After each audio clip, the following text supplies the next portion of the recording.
years of unceasing war and endless danger. Today the skies are calm, the guns are silent, the sirens are still, and the sun rises on a holy... இன்று இஸ்ரேலிய மற்றும் பாலஸ்தீன மக்களுக்கு மட்டுமல்ல, உலகத்தில் உள்ள அனைத்து மக்களுக்குமே ஒரு உணர்வுபூர்வமான ஒரு நாளாகத்தான் காணப்பட்டது. ஏனென்றால் தங்களுக்கு நெருக்கமான ஒரு உறவுகள், மிகவும் நெருங்கி வாழ்ந்த ஒரு உறவுகள் இனி மீண்டும் சந்திப்போமா என்ற ஒரு சந்தேகத்தில் காணப்பட்ட உறவுகளை மீண்டும் சந்திக்க கிடைத்த வாய்ப்பு இஸ்ரேலிய மக்களுக்கும் கிடைத்தது, பாலஸ்தீன மக்களுக்கும் கிடைத்தது.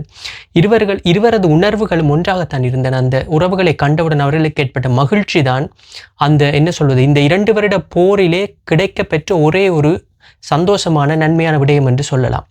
அப்படிப்பட்ட நிலையில்தான் இன்று ஏற்கனவே அறிவிக்கப்பட்டதற்கு இணங்க ஹமாஸ் ஆனது தங்களிடம் இருக்கும் இறுதியாக உயிரோடு இருக்கும் 20 பணைய கைதிகளையும் ரெட் கிராஸ் மூலமாக இஸ்ரேலிய அரசாங்கத்திடம், அதாவது இஸ்ரேலிய இராணுவத்திடம் கையளித்துள்ளது. இந்த சம்பவமானது உலகம் முழுவதிலும் உள்ள அனைத்து தொலைக்காட்சி மற்றும் சர்வதேச ஊடகங்களில் நேரடி ஒளிபரப்பு செய்யப்பட்டதுடன் இதை உலகத்தில் உள்ள அனைத்து மக்களும் உன்னிப்பாகவும் மிகவும் உணர்வுபூர்வமாகவும் கவனித்துக் கொண்டிருந்தார்கள். இந்த நிலையில்தான் நேற்று புறப்பட்ட டொனால்ட் ட்ரம்ப் இன்று காலை இஸ்ரேலிய பாராளுமன்றத்திற்கு சென்றிருந்தார். அவர் இஸ்ரேலிய பாராளுமன்றத்தை அடைவதற்கு ஒரு சில நிமிடங்களுக்கு முன்னதாகவே முதலாவது பணைய கைதியை ஹமாஸ் விடுவித்திருந்தது, காசாவில் வைத்து. அதன் பின்னர் படிப்படியாக ஒவ்வொரு இடமாக விடுவித்து கடைசியாக 20 பேரையும் முழுவதுமாக விடுவித்திருந்தது.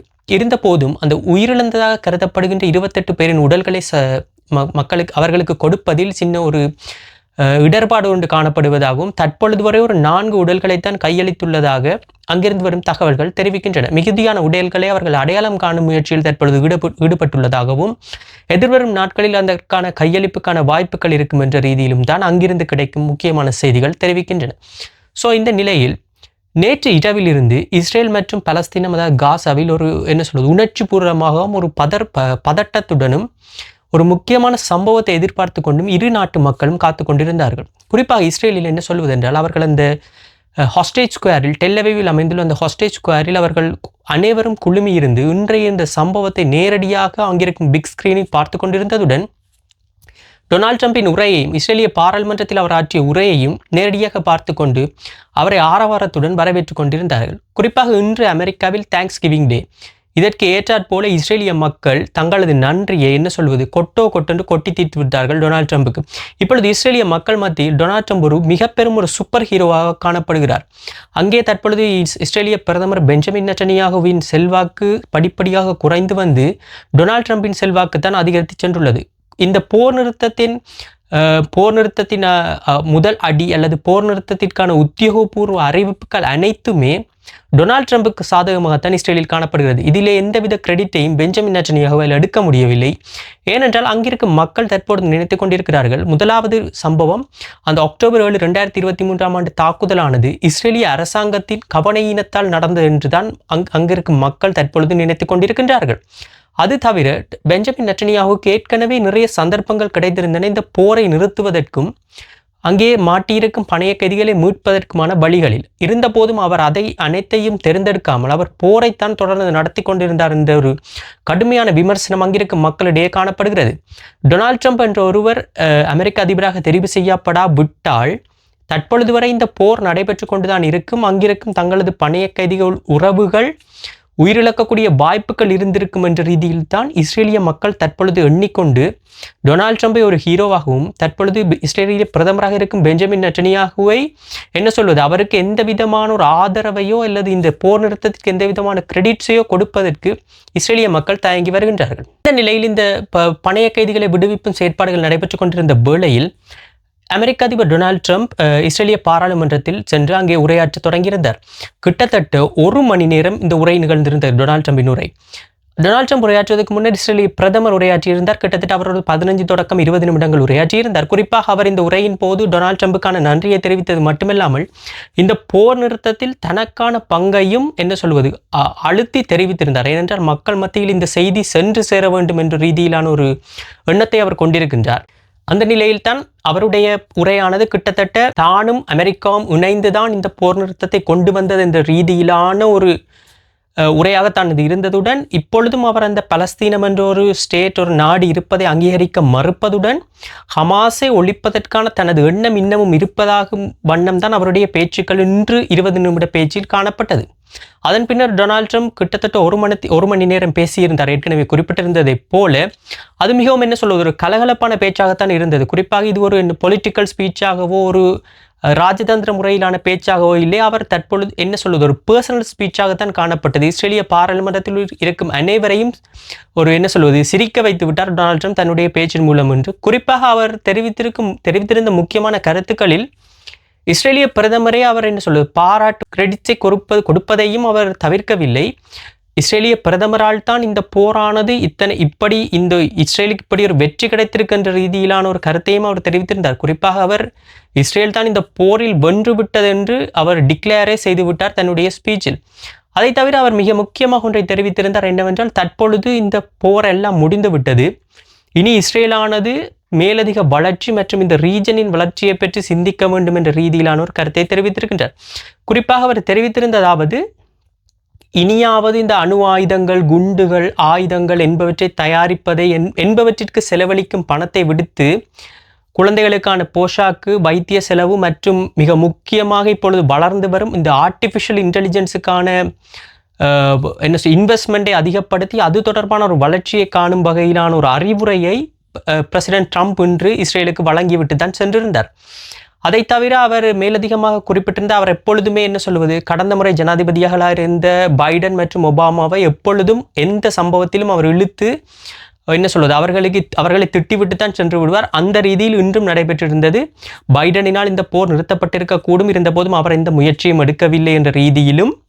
அதை தவிர பராக் ஒபாமாவை ஒரு விதமாக சாடியிருந்தார். என்னவென்றால் ஈரானுடன் அணு ஆயுத ஒப்பந்தத்தை போட்ட ஒரே ஒரு அமெரிக்க தலைவர் பராக் ஒபாமா என்ற ரீதியிலும் தான் ஜனாதிபதியாக வந்த பின்னர் முதலாக அந்த அக்ரிமெண்ட்டையே தான் கிழித்தெறிந்து விட்டதாகவும் தெரிவித்திருந்தார். இந்த நிலையில் தான் தற்பொழுது அவர் தெரிவித்திருக்கின்றார் இப்பொழுது மத்திய கிழக்கில் இந்த ரீஜனில் ஒரு அமைதியை பேணுவதற்கான பொறுப்பு இஸ்ரேலுக்கும் இருக்கிறது என்றும் சண்டை என்று சொல்லிக் கொண்டிருக்காமல் இனி சமாதானம் மற்றும் வளர்ச்சியை நோக்கி அனைவரும் செல்ல வேண்டும் என்ற ரீதியிலான ஒரு கருத்தை தான் இன்று அவர் பாராளுமன்றத்தில் மிகவும் என்ன சொல்வது விரிவாக கலகலப்பாக தனது பாணியிலேயே தெரிவித்து விட்டு சென்றிருந்தார். இதனைத் தொடர்ந்து அவர் இந்த சம்பவத்தை முடித்து கொண்டு அவர் ஈஜிப்டுக்கு சென்றிருந்தார். ஈஜிப்டில் தான் இந்த காசா பீஸ் பிளானின் ஒரு சமிட் ஒன்று நடைபெற இருந்தது. முக்கியமாக 20 நாட்டு தலைவர்கள் அதிலே பங்கு பெற்றிருந்தார்கள்.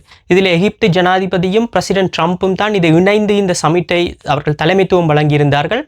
அதனைத் தொடர்ந்து குறிப்பாக கனேடியன் பிரதமர் மாக்கானி, பிரிட்டிஷ் பிரதமர் கீர் ஸ்டாமர், பிரெஞ்சு அதிபர் இமானுவல் மேக்ரோன், இத்தாலிய பிரதமர், கட்டார் பிரதமர், இப்படி என்று சொல்லி ஒரு 20 மிக முக்கியமான நாட்டு தலைவர்கள் பங்கு பெற்றிருந்தார்கள்.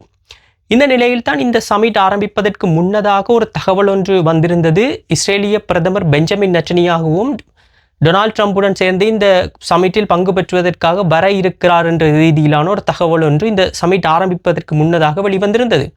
இருந்தபோதும் அவர் இந்த பெஞ்சமின் நெட்டன்யாகு இந்த சமிட்டுக்கு வரவில்லை. அதன் பின்னர் சில தகவல்கள் கசிகின்றன. அதாவது பெஞ்சமின் நெட்டன்யாகு வரப்போகிறார் என்ற தகவல் அறிந்தவுடன் சில உலக தலைவர்கள் சில நாட்டு தலைவர்கள் அப்படி பெஞ்சமின் நெட்டன்யாகு வருவதாக இருந்தால் தாங்கள் இந்த சமிட்டிற்கு வரமாட்டோம் என்ற ரீதியிலான ஒரு தகவலை ட்ரம்புக்கு அனுப்பியதாகவும் அதன் பின்னர் தான் பெஞ்சமின் நெட்டன்யாகு இந்த சமிட்டுக்கு வரவில்லை என்ற ரீதியிலான ஒரு கருத்தை தற்பொழுது அல் ஜசீரா மற்றும் பிபிசி போன்ற சர்வதேச ஊடகங்கள் வெளியிட்டு வந்திருக்கின்றன. குறிப்பாக ஏற்கனவே உங்களுக்கு தெரிந்திருக்கும் இஸ்ரேலுக்கும் கட்டாருக்கும் ஒரு என்ன சொல்வது ஒரு சுமூகமான ஒரு நிலைமை இல்லை. தற்பொழுது அந்த இஸ்ரேல் கட்டாரில் சென்று தாக்குதல் நடத்திய பின்னர் இஸ்ரேல் மன்னிப்பு கேட்ட போதிலும் அது ஒரு அமெரிக்காவின் நிர்பந்தத்தினால் தான் நடைபெற்றது. மன்னிப்பு கேட்ட போதிலும் கட்டார் மற்றும் அந்த மத்திய கிழக்கு அரபு நாடுகள் இஸ்ரேலே ஒரு என்ன சொல்வது ஒரு வித்தியாசமான பார்வையில் தான் தற்பொழுது பார்த்து கொண்டிருக்கின்றன. அந்த நிலையில் தான் தற்பொழுது இந்த சமிட்டிலே பெஞ்சமின் நெட்டன்யாகு பங்கு பெற்றுவதை அறிந்தவுடன் அவர்கள் யாரும் எதிர்ப்பு தெரிவித்திருக்கலாம் என்பதுதான் பொதுவான ஒரு கருத்து. இந்த நிலையில் இன்று இந்த சமிட்டில் அமெரிக்க அதிபர் டொனால்ட் ட்ரம்ப், எகிப்திய அதிபர், துருக்கி அதிபர் மற்றும் கட்டாரிய பிரதமர் இந்த 4 பேரும் இந்த அக்ரிமெண்டில் இன்று என்ன சொல்வது கேரண்டீஸாக சைன் வைத்திருந்தார்கள். அதன் பின்னர் இந்த ஒப்பந்தமானது தற்பொழுது உங்களுக்கு தெரிந்திருக்கும் ஏற்கனவே இந்த பீஸ் பிளான் 20 அம்சங்களை கொண்ட அந்த திட்டம் பொதுவெளியில் ஏற்கனவே வெளியிடப்பட்டு விட்டது. இந்த நிலையில் தான் டொனால்ட் ட்ரம்பிடம் ஒரு கேள்வி கேட்கப்பட்டது. இப்பொழுது ஃபேஸ் 1 முடிந்து விட்டது, 2ஆம் கட்டம் எப்பொழுது ஆரம்பிக்கும் என்ற ரீதியிலான ஒரு கேள்வி கேட்கப்பட்டது. அதன் போது அவர் தெரிவித்திருந்தார் அது ஏற்கனவே ஆரம்பிக்கப்பட்டு விட்டது என்று. ஸோ 2வது கட்டத்திலே மிக முக்கியமான சம்பவம் தான் இந்த ஹமாஸின் ஆயுதங்களை ஒப்படைப்பது தொடர்பாக. அது இன்னும் ஒரு சர்ச்சையாகத்தான் போய்கொண்டிருக்கிறது. இது தொடர்பாகவும் ஒரு கேள்வி இன்று டொனால்ட் ட்ரம்ப் இஸ்ரேலுக்கு புறப்பட்டு செல்வதற்கு முன்னர் அவரது பிளேனில் வைத்து கேள்வி கேட்கப்பட்டிருந்தது.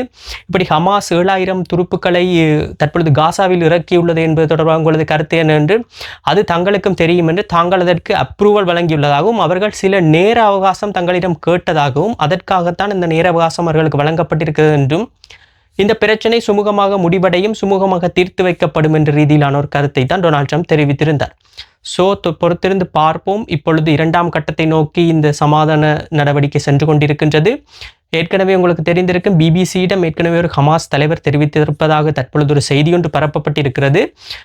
ஹமாஸ் ஆனது தற்போதைக்கு ஆயுதங்களை கையளிக்கும் எந்த விதமான நோக்கத்திலும் இல்லை என்றும், பலஸ்தீன் என்ற ஒரு நாடு மலர்ந்த பின்னரும் சட்ட ரீதியற்ற ஆக்கிரமிப்புகளை இஸ்ரேல் நிறுத்தியதன் பின்னரும் தான் இந்த ஆயுதங்களை கையளிப்பது தொடர்பாக தாங்கள் சிந்திப்போம் என்ற ரீதியிலான ஒரு கருத்தையும் ஹமாஸ் தெரிவித்திருந்ததாக பிபிசி ஒரு செய்தியை வெளியிட்டிருந்தது. இப்படி இருக்கும் நிலையில் தான் தற்பொழுது 2ஆம் கட்ட முயற்சிகள், 2ஆம் கட்ட சமாதான திட்டங்கள் இப்பொழுது நடைமுறைப்படுத்தப்பட இருக்கின்றன. எதிர்வரும் ஓரிரு நாட்களில் அது தொடர்பான முன்னேற்றங்கள் எங்களுக்கு தெரிய வரும். ஸோ பொறுத்திருந்து பார்ப்போம். இந்த சமாதான நடவடிக்கையானது ஏற்கனவே டொனால்ட் ட்ரம்ப் சொன்னது போல த வார் இஸ் ஓவர் என்பது போல நிச்சயமாக முடிந்து விட்டதா என்பதை நாங்கள் பொறுத்திருந்து பார்க்க வேண்டும். அப்படி முடிந்து இரு நாட்டு மக்களுக்கும் ஒரு நியாயமான தீர்வு கிடைக்கும் பட்சத்தில் அனைவரும் இதை சந்தோஷமாக ஏற்றுக்கொள்ளக்கூடிய வாய்ப்புகள் தான் அதிகம் இருக்கின்றன. மீண்டும் இன்னொரு காணொலியில் உங்களை சந்திக்கிறேன். நன்றி.